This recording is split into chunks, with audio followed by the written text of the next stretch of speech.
મિત્રો, તમારું સ્વાગત છે આપણી યુટ્યુબ ચેનલમાં। આપણે અગાઉના વિડીયોમાં જોયું કે આંગણવાડીમાં તેડાગર બહેનના કાર્યો અને ફરજો શું શું હોય છે। હવે આપણે આજે જોશું કે આંગણવાડીમાં મહત્વપૂર્ણ ભૂમિકા ભજવતા કાર્યકર બહેનના કાર્યો અને ફરજો શું છે। સરકારશ્રીના પરિપત્ર પ્રમાણે તેમાં 1 થી લઈ અને 28 સુધીના કાર્યો તેમાં આપેલા છે। તે ઘણા બધા લાંબા અને સમજવામાં મુશ્કેલ થાય તે પ્રમાણના છે, પણ આજે મારો પ્રયત્ન રહેશે કે તમને તે કાર્ય સહેલાઈથી સમજાવી શકું। અને હા, વિડીયોના અંતમાં આપણે એ પણ જોશું અને ચર્ચા કરીશું કે કાર્યકરે એક દિવસમાં કેટલું કામ કરવાનું હોય છે। ફક્ત પરિપત્રમાં દર્શાવ્યા પ્રમાણે 28 કાર્યો તેને કરવાના હોતા નથી, તેને એક દિવસમાં અમુક જ કાર્ય કરવાના હોય છે, તેની પણ આજે આપણે ચર્ચા કરીશું।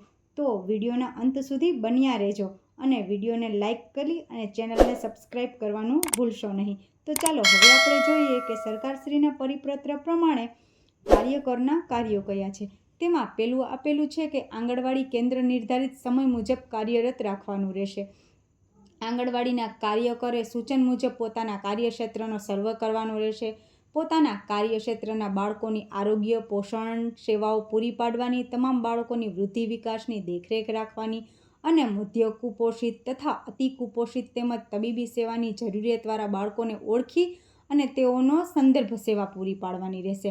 અને તેમનો વૃદ્ધિ દર 0 થી લઈને 3 વર્ષ સુધીના તમામ બાળકોના દર માસે વજન કરવાનું રહેશે તથા કુપોષિત બાળકોને ઓળખવાનો નિર્ણય કરવાનો રહેશે।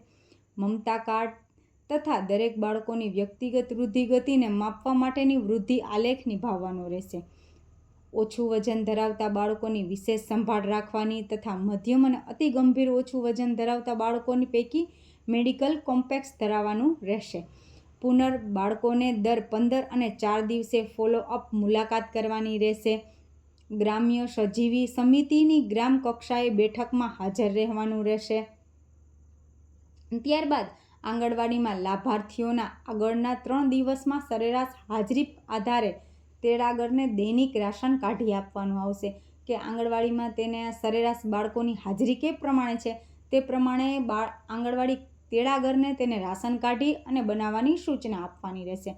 પૂર્વ નિર્ધારિત સમય મુજબ 3 થી 6 વર્ષના બાળકોના સવાર અને બપોરના પૂરક આહારની કામગીરી કરવાની રહેશે કે તેમને પૂરક આહાર તેડાગર તરફથી મળી રહે છે, બાળક ખાય છે, તે બધી તેને માહિતી રાખવાની રહેશે। આંગણવાડી કેન્દ્રમાં ખાદ્ય સામગ્રીની સુરક્ષા સ્વચ્છતા અનુસરવાનું રહેશે।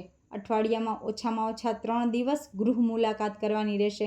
ગૃહ મુલાકાત દરમિયાન ખાસ કરીને 3 વર્ષ નીચેના બાળકોની જોખમી અને સગર્ભા અને ધાત્રી માતાઓ વગેરેની મુલાકાત તેમને કરવાની રહેશે। સગર્ભા સ્ત્રીઓની સ્તનપાન પહેલી શરૂઆત વખતે વિશિષ્ટ ધ્યાન આપવાનું રહેશે।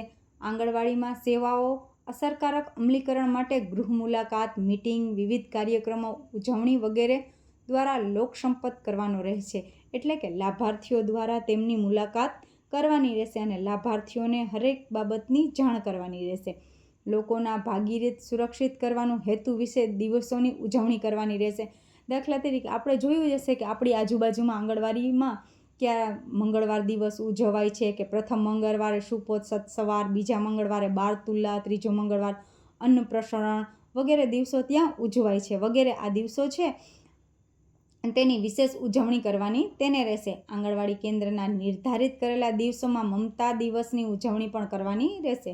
દરેક બાળકને પ્રારંભિક વિકાસ સીમાચિહ્ન નિરીક્ષણ કરવા અને પ્રારંભિક વિકાસમાં ગૃહ મુલાકાત દરમિયાન માર્ગદર્શન આપવાનું રહેશે। વિકલાંગ બાળકો અને વિકલિંગ વિકાસના બાળકોની ઓળખ કરવા તથા તેઓને આરોગ્ય તાત્કાલિક સેવાઓ પૂરી પાડવાની રહેશે।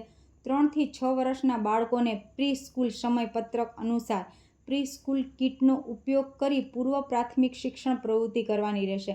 એટલે કે આ એવી કીટ છે કે જે આંગણવાડીમાં આપેલી હોય છે, તેને બાળકોને આપવાની હોય છે અને તેમાં તેનો બાળકોના આનંદમય શૈક્ષણિક વાતાવરણ પૂરું પાડે તેને વિકાસનું અને મારી વિકાસ યાત્રા જે કાર્યકરને આપવામાં આવશે, બુક મારી વિકાસ યાત્રા, તે પુસ્તકમાં તેમનું મૂલ્યાંકન કરવાનું હોય છે।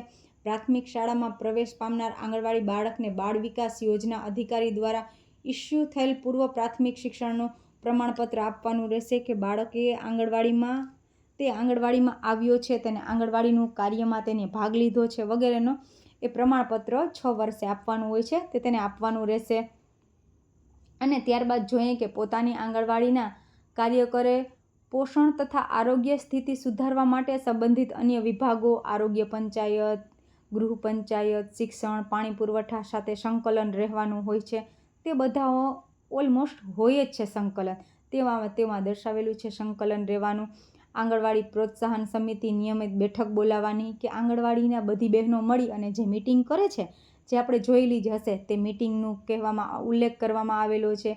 સરકારશ્રી દ્વારા પૂરી પાડવામાં આવતી તેમજ લોક ભાગીદારી દ્વારા મેળવેલી સાધન સામગ્રીઓને જાળવણી તેમજ યોગ્ય નિકાલ કરવાનું રહેશે. કે સરકાર જે તેમના લાભાર્થીને જે સામગ્રી આપે છે તે સામગ્રીની જાળવણી કરવી અને લાભાર્થી સુધી પહોંચાડવાની રહેશે. અને જે ICDC પ્લેટફોર્મ દ્વારા પૂરી પાડવામાં આવતી સંજીવની યોજના, પોષણ સુધારા યોજના વગેરે યોજનાઓનું અમલીકરણ કરવાનું રહેશે. આંગણવાડી કેન્દ્રમાં બાળકો આધાર નોંધણી કરવાની રહેશે અને અન્ય લાભાર્થીઓના આધાર કાર્ડ નંબર સંબંધિત રજિસ્ટ્રેશન ઓનલાઈન વિવિધ પોર્ટલ પર નોંધણી કરવાની રહેશે. સેવાઓને લગતા તમામ અહેવાલ, રજિસ્ટ્રેશન દસ્તાવેજો નિભાવવાના તેમજ નિયત સમય સુધી સાચવવાના રહેશે.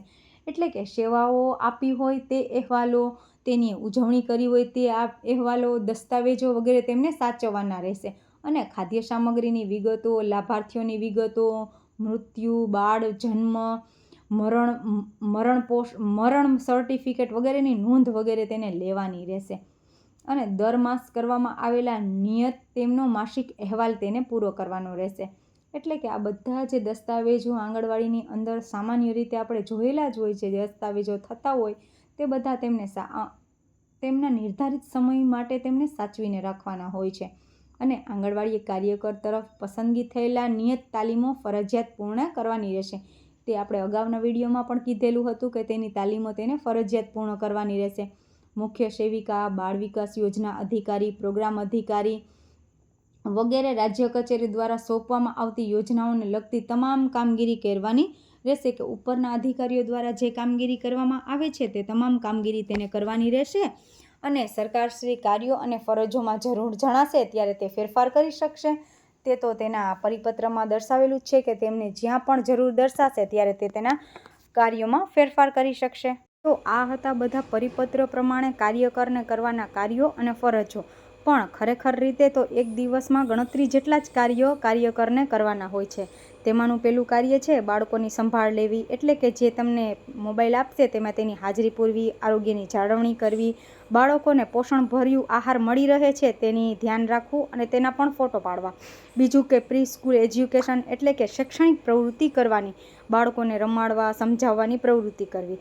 અને આટલા જ મહત્વપૂર્ણ કામ છે આ એક વધારાનું કે લાભાર્થીઓને, ગર્ભવતી સ્ત્રીઓને, ધાત્રી માતાઓ સાથેનું સંપર્ક કરવાનું, કે જ્યારે પણ કોઈ યોજના આવે કે મંગળવાર ઉજવવાના આવે ત્યારે તેમને બોલાવવા સરળતા રહે. બસ તો આ જ હતા કાર્યકરના કાર્યો અને ફરજો. જો તમને અમારો વિડીયો ગમ્યો હોય તો સબસ્ક્રાઈબ કરી અને શેર કરવાનું ભૂલતા નહીં. અને હા, જરૂર લાઈક તો કરજો જ. ધન્યવાદ.